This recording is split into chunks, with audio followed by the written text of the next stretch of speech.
भगवान देवाधिदेव महादेव की कथा।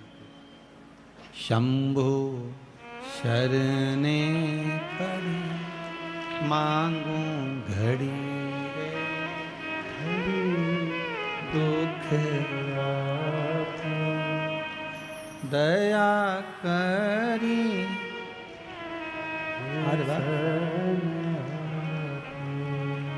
दया करी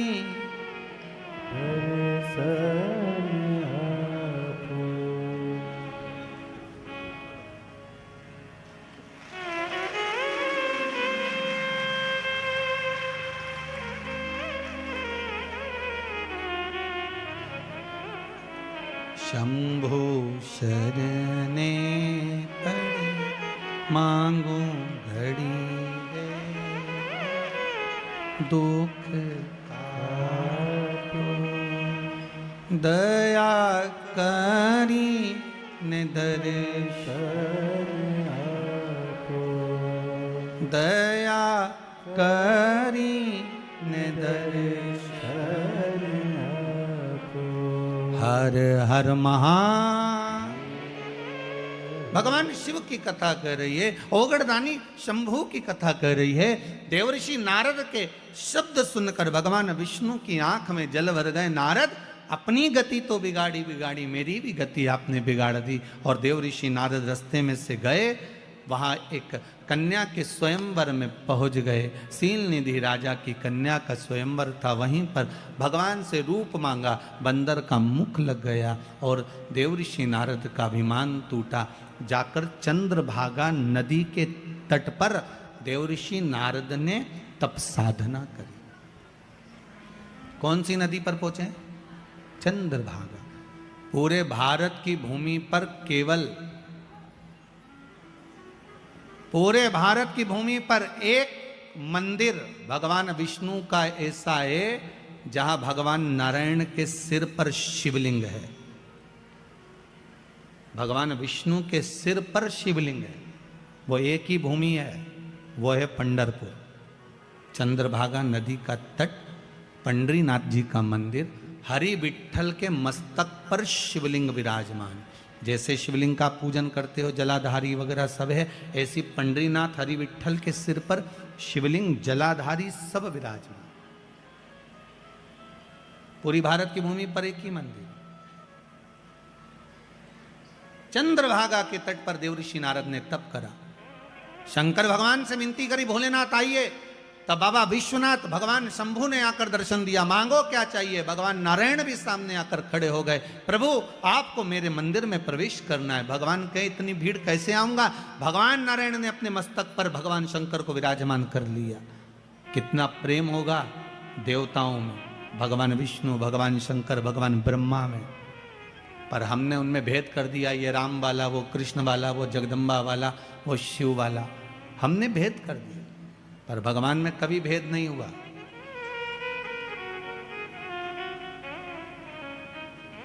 भगवान में कभी भेद नहीं, तीनों एक है, तीनों में कोई विषमता नहीं है। बस हमारी दृष्टि का भेद हो सकता है। हम जैसा चश्मा लगाएंगे वैसा ही तो हमको दिखेगा। हम पहले भी आपको कहें, काला चश्मा लगाओगे सब काला दिखेगा, लाल चश्मा लगाओगे सब लाल दिखेगा, पीला लगाओगे तो पीला दिखेगा।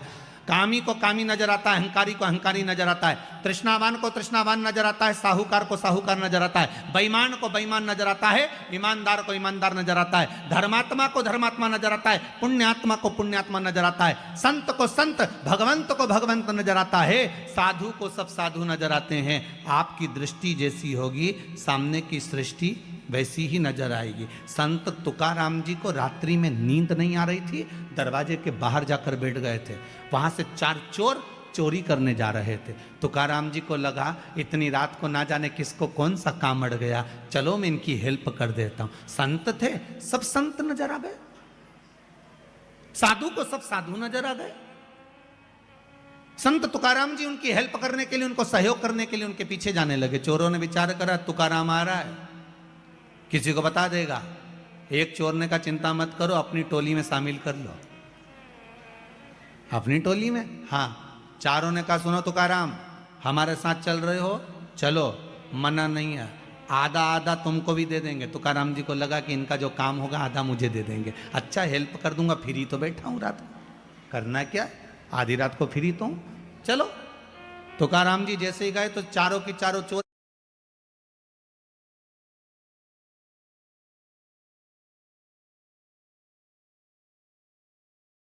एक सेठ जी के घर में घुसने लगे, प्रवेश करने लगे। तुकाराम जी बोले मैं चलूं काम करने के लिए।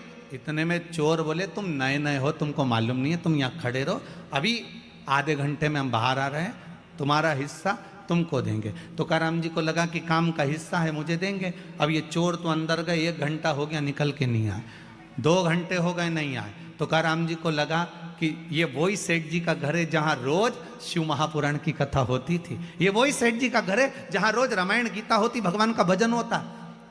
ये चारों की चारों तो भजन में बैठ गए और मुझे यहाँ छोड़ गए, मैं भी कितना पागल कि यहाँ खड़ा हूँ, अंदर जाता हूँ। और संत तुकाराम जी जैसे ही अंदर गए, अंदर जाकर उन्होंने जो भगवान का दर्शन करा, एक फोटो दिख गया उनको, फोटो में हरि विठ्ठल दिख गए। तुकाराम जी ने जेब में से करताल निकाली, निकालते से बजाने लगे विठ्ठल विठ्ठल विठ्ठल। जैसे ही करने लगे, चारों की चारों चोरों ने सोचा तुकाराम अंदर आ गया, चारों कोई पलंग के नीचे कोई ऊपर छुप गए। इतने में सेठ जी के नेत्र खुल गए, सेठ जी बाहर आए, गुरुदेव आप आए हो?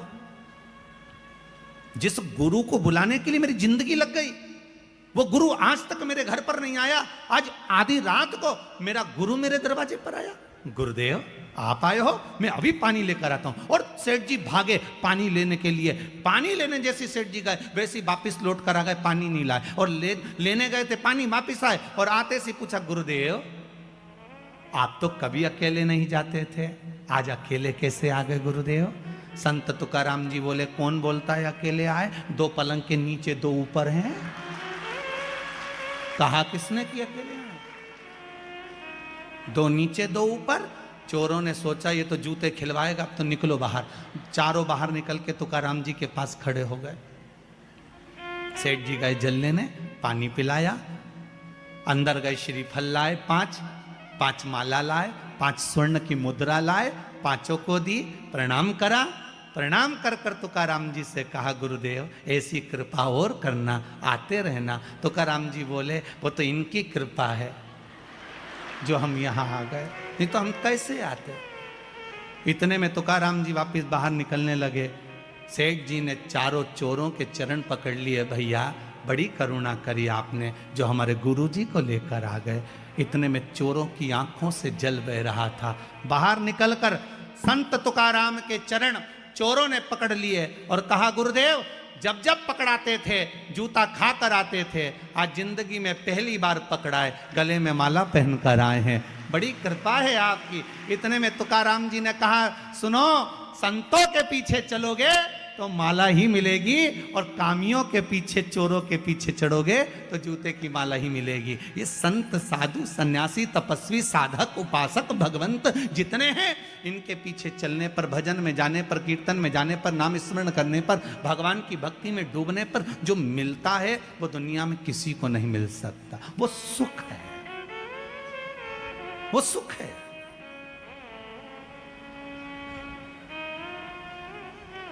वो सुख कहीं नहीं मिल सकता। मैं कहने में पीछे नहीं हटूंगा। आदरणीय श्री कैलाश जी विजयवर्गीय जी विराजमान हैं, कहीं मेंदोला जी भी बैठे होंगे, श्रीमय जी मेंदोला। कहने में पीछे नहीं हटूंगा। आपके क्षेत्र के जितनी भी विधानसभाएं होंगी इस इंदौर क्षेत्र के अंतर्गत,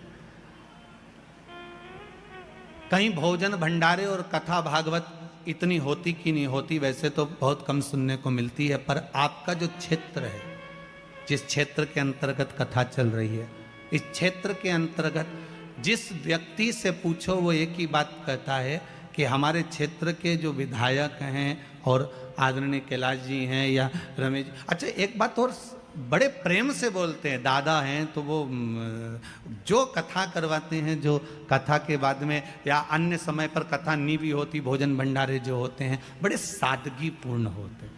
और उस सादगीपूर्ण भंडारे में एक भंडारे ने विश्व रिकॉर्ड तोड़ा है। हमें तो उस भंडारे में नहीं पहुंचा था, पर खबर पूरे भारत में है। वो है पितृ पर्वत पर श्री हनुमान जी के विराजमान होने का। उस भंडारे ने शायद विश्व रिकॉर्ड तोड़ दिया, सारे रिकॉर्ड तोड़ दिए। और एक ऐसा तीर्थ इंदौर नगर को दिया है, जीव रहे ना रहे, हम रहे ना रहे, परंतु वो तीर्थ अजर और अमर हो गया। ऐसा तीर्थ आदरणीय श्री कैलाश जी विजयवर्गीय जी ने, मेंदोला जी ने और इनके साथ की जो टीम है उसने जो प्रदान करी है, उसके लिए बहुत बहुत साधुवाद है। वो बहुत बहुत अच्छी एक पहल और एक आनंद, बाबा की कृपा सुख देने के लिए। और हो